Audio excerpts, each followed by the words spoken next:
UAE-യിൽ അനുഭവപ്പെട്ടത് റെക്കോർഡ് ചൂട്. 9 വർഷത്തിനിടെയുള്ള ഓഗസ്റ്റ് മാസത്തിലെ ഏറ്റവും ഉയർന്ന താപനിലയാണ് രാജ്യത്ത് രേഖപ്പെടുത്തിയത്. വരും ദിവസങ്ങളിലും താപനില ഉയർന്നു തന്നെ നിൽക്കുമെന്ന് അധികൃതർ അറിയിച്ചു.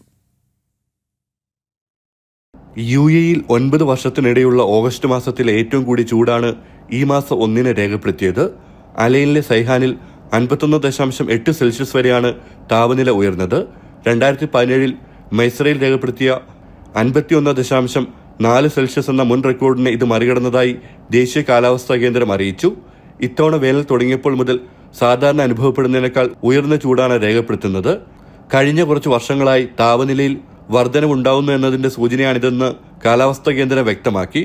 അറബിക്കടലിൽ രൂപം കൊള്ളുന്ന ന്യൂനമർദ്ദവും ഇന്ത്യൻ മൺസൂൺ ന്യൂനമർദ്ദവുമാണ് രാജ്യത്തുടനീളം താപനില ഉയരുന്നതിനുള്ള പ്രധാന കാരണങ്ങൾ. ഉൾപ്രദേശങ്ങളിലും തീരപ്രദേശങ്ങളിലും ചൂട് ക്രമാതീതമായി ഉയർന്നിട്ടുണ്ട്. വരും ദിവസങ്ങളിലും ചൂട് ഉയർന്നു തന്നെ നിൽക്കുമെന്നാണ് സൂചന. ചൂട് വർദ്ധിക്കുന്ന സാഹചര്യത്തിൽ എല്ലാവരും ആവശ്യമായ ആരോഗ്യ സുരക്ഷാ മുൻകരുതലുകൾ സ്വീകരിക്കണമെന്ന് അധികൃതർ നിർദ്ദേശിച്ചു. ജനം, ദുബായ്.